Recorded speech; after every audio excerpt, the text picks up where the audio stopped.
أعوذ بالله من الشيطان الرجيم.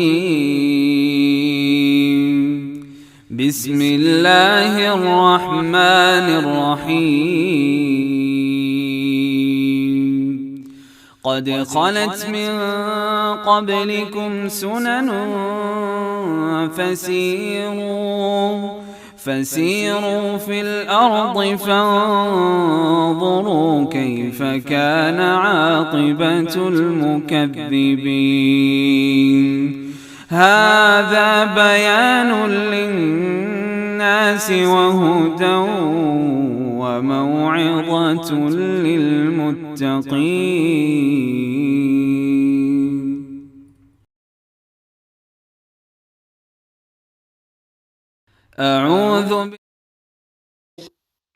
السلام علیکم ورحمۃ اللہ وبرکاتہ. نحمدہ و نصلی علی رسولہ الکریم. اما بعد فاعوذ باللہ من الشیطان الرجیم.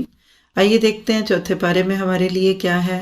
پارے کا آغاز بڑی خوبصورت آیت سے ہے. لن تنالوا البر حتی تنفقوا مما تحبون، کہ تم نیکی، بھلائی، جنت، کامیابی کو پہنچ نہیں سکتے جب تک اپنی من پسند چیزیں اللہ کے راستے میں نہ دے دو. دراصل چوتھا پارہ پورا کا پورا امت مسلمہ کو پیش آئند مسائل اور ان کا حل ہے. سب سے بڑی چیز جو انسان کے اور اللہ کے بیچ میں ہوتی ہے اس کا مال ہوتا ہے، کسی بھی صورت میں ہو. اللہ تعالیٰ کو آپ سے مجھ سے کچھ نہیں لینا، لیکن اللہ تعالیٰ رکاوٹوں کو دور کرنا چاہتے ہیں. جب یہ آیت نازل ہوئی تو صحابہ نے سوچا، غور کیا، ہمیں کون سی چیز سب سے زیادہ پیاری لگتی ہے اور وہ اللہ کے راستے میں دی. اب ہم دیکھیں گے کہ ہمارا کیا فیصلہ ہوتا ہے. اس کے بعد حج کا ذکر ہے کہ جو استطاعت کے باوجود حج نہ رکھے تو اللہ تعالیٰ اس سے بے نیاز ہے. میرے آپ کے لیے اس میں یہی سبق ہے کہ اگر ابھی تک ہم نے حج نہیں کیا تو پہلی فرصت میں حج کریں، کیونکہ اس سے انسان کو ایمان بھی ملتا ہے اور تقویٰ بھی ملتا ہے. اور یہ وہ چیز ہے کہ جو ایک انسان کو واقعی اللہ تعالیٰ کا بندہ بنانے میں مددگار ثابت ہوتی ہے. بہت سارے لوگ بہت جگہ گھوم پھر لیتے ہیں لیکن حج تک نہیں جا پاتے. اور اس کے بعد آپ دیکھیے گا کہ اللہ تعالیٰ نے آپ کو مجھے بڑے خوبصورت طریقے سے تقویٰ کی بات دی، کیونکہ جب بھی آپ اللہ کے کام کو کرنے اور اللہ کے بندے بننے کے لیے دنیا میں نکلیں گے، آپ کو ایک طاقت چاہیے اور وہ طاقت تقویٰ کی ہے. اور تقویٰ کب تک کا؟ صرف رمضان کا تقویٰ نہیں، صرف حج اور عمرے پہ جا کے متقی بننا نہیں، بلکہ ساری زندگی کا تقویٰ. وَلَا تَمُوتُنَّ إِلَّا وَأَنْتُمْ مُسْلِمُونَ، جو آپ کو 24 گھنٹے کا مسلمان بنا دے، جو آپ کو سارا سال اللہ کا بندہ بنا کے رکھے. یہ ملتا کہاں سے ہے؟ یہ اللہ کی کتاب سے ملتا ہے، کیونکہ ہدی للمتقین. اسی لیے کہ واعتصموا بحبل اللہ جمیعا، یہ اللہ کی رسی سے مراد قرآن ہے. اللہ کے قرآن کو پکڑ لیجئے، نبی کی سنت کو لے لیجئے، تقویٰ بھی آئے گا اور دن بدن اعمال خوبصورت سے خوبصورت ہوتے جائیں گے. لیکن جب لوگ قرآن کو چھوڑ کر کچھ اور چیزوں کو پکڑتے ہیں اور اپنی اپنی پسند کی شخصیات اور اپنے پسند کے ناموں میں پڑھتے ہیں تو اس سے امت میں تفرقے بازی آتی ہے. اسی لیے کہ وَلَا تَفَرَّقُوا، تفرقوں میں نہ پڑو. حقیقت ہے کہ آج کے دور کا بہت بڑا فرقہ بازی ہے. لوگ قرآن نہیں پڑھتے، کسی کو اتنی فکر نہیں. لوگ نماز نہیں پڑھتے، اتنی فکر نہیں. لیکن جو ہی کوئی قرآن نماز کی طرف آئے تو پوچھتے ہیں کس فرقے سے ہو، کس مسلک سے ہو، کس طریقے کی نماز پڑھی. اللہ تعالیٰ نبی صلی اللہ علیہ وسلم کے ناطے سے توجہ دلاتے، دیکھو عربوں کی طرح تم بھی تو فرقوں میں بٹے ہوئے تھے. اللہ تعالیٰ اللہ کے نبی صلی اللہ علیہ وسلم کو نعمت یاد دلاتے کہ دیکھو آپ کے آنے سے پہلے مکہ والے کیسے آپس میں لڑتے تھے، لیکن فَأَلَّفَ بَيْنَ قُلُوبِكُمْ. حقیقت ہے کہ آج امت مسلمہ دوبارہ اسی جہالت پہ آ گئی جو اللہ کے نبی صلی اللہ علیہ وسلم کی دنیا میں آمد کے وقت کے حالات تھے. تو اس وقت بھی دلوں کو جوڑنے کے لیے جو چیز مرہم کا کام دے گی، جو گلیو بنے گی، وہ اللہ کی کتاب اور نبی کی سنت ہے. اللہ تعالیٰ مجھے آپ کو اس سے جوڑ دے. اس کے بعد امت کو اس کا سبق یاد دلایا گیا کہ تم وہ بہترین امت ہو جو لوگوں کی ہدایت کے لیے نکالی گئی. تم نیکی کا حکم دو، برائی سے روکو اور لوگوں کو اللہ سے جوڑ دو.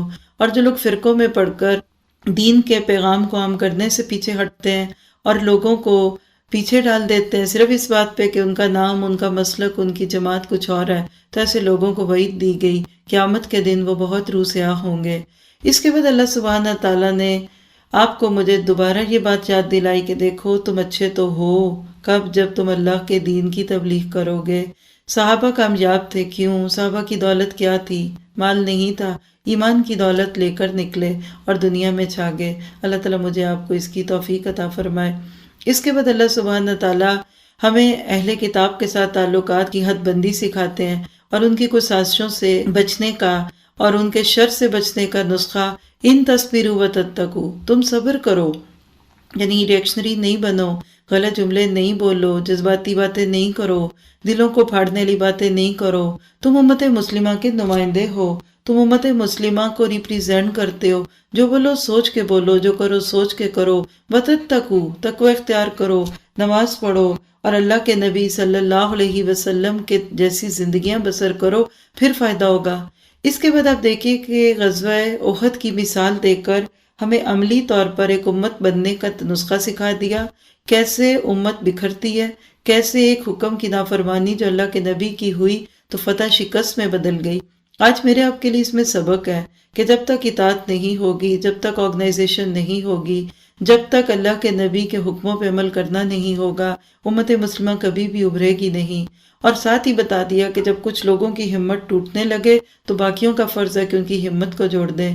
اس کے بعد اشارتاً پھر سود کا ذکر کر کے بتا دیا کہ مال کی محبت دل سے نکال دو، آگ سے ڈر جاؤ جو اللہ نے کافروں کے لیے تیار کی ہے، اور اطیع اللہ اور اطیع الرسول کا سبق سکھا دیا۔ آپ کو مجھے یہ بتا دیا کہ اصل دولت یہ ہے کہ تم نیکیوں میں بھاگ لگاؤ، تم نیکیوں میں دوڑو، اور پھر جنت میں جانے والوں کی خوبیاں کیا کہ تم اللہ کے راستوں میں مشکل اور آسانیوں میں خرچ کرو، غصے پہ قابو پاؤ، لوگوں سے درگزر کرو، محسن بن جاؤ اور دوڑو بھاگو اس جنت کے لیے جس کی قیمت بہت زیادہ ہے۔ یہ سستی چیز نہیں ہے، آخر دنیا میں ایک گھر مفت نہیں آتا، چھوٹے گھر کی قیمت تھوڑی، بڑے گھر کی قیمت زیادہ، تو جنت کے گھر کی قیمت کیا ہوگی؟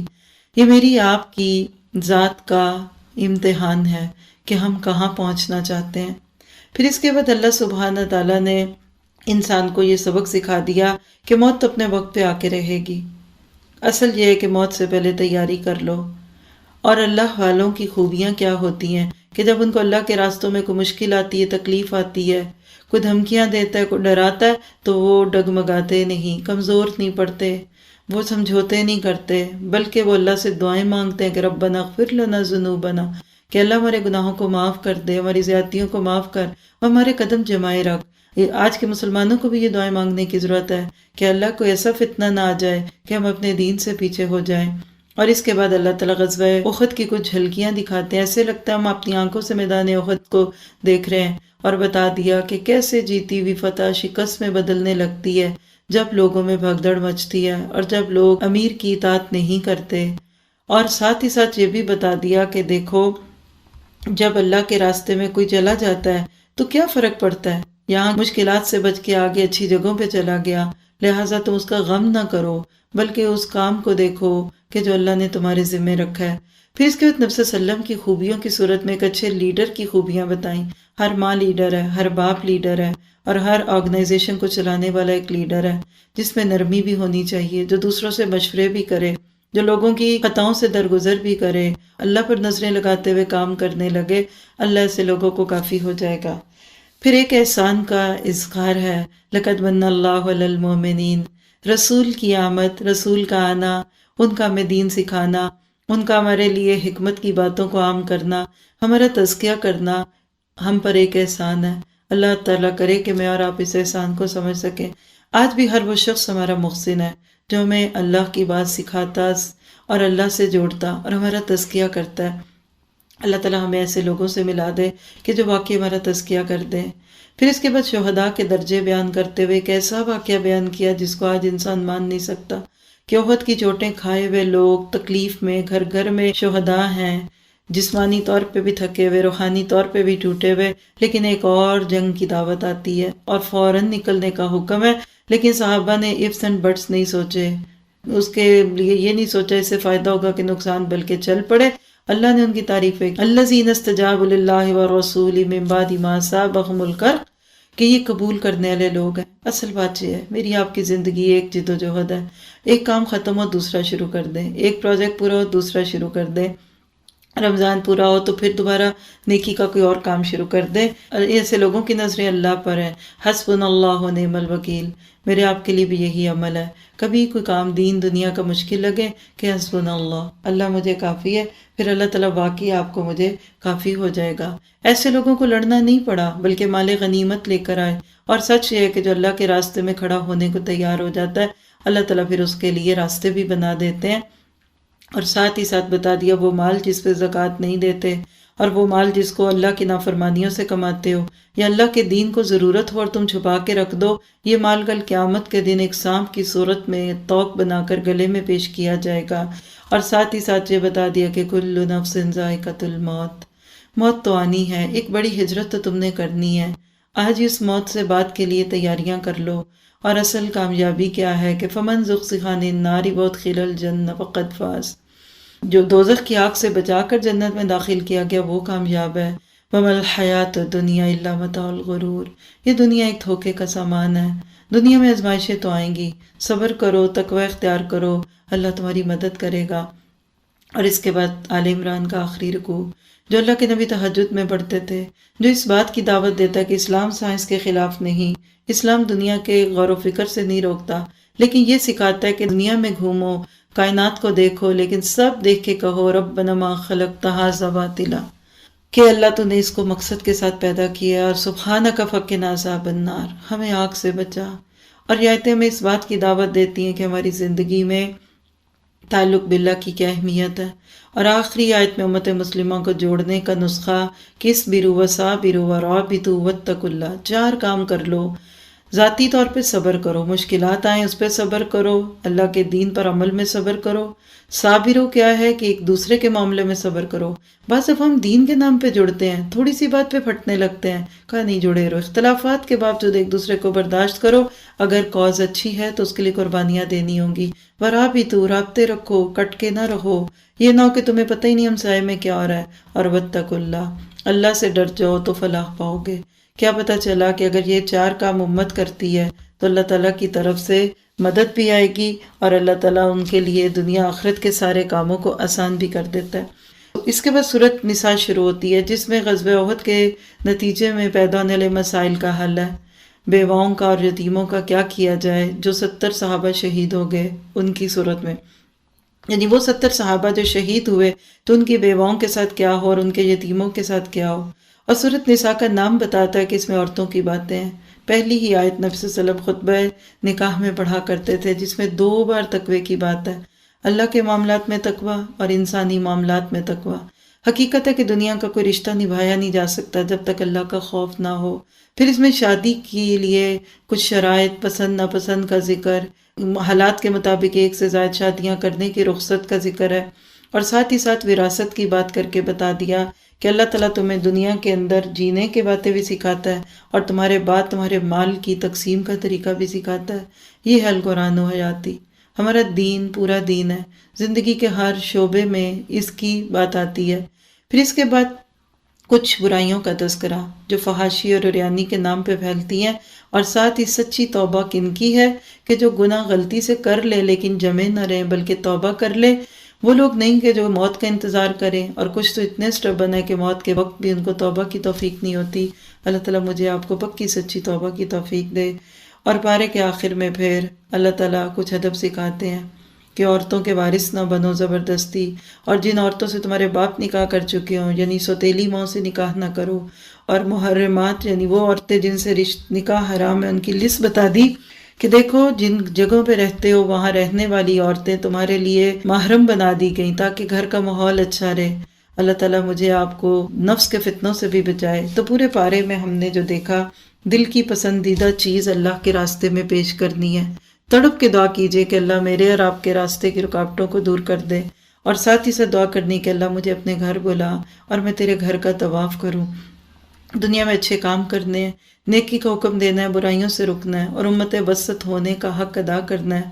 اور جو بڑی سے بڑی پریشانی آ جائے تو مایوس نہیں ہونا، ایک چیلنج کے بعد دوسرا چیلنج سامنے آ جائے تو ہمت نہیں چھوڑنی، ہر وقت اللہ کو یاد کرنا ہے، شیطان سے خود کو بچانا ہے، اور یہ دعا کرنی ہے کہ مجھے محسن بنا دے۔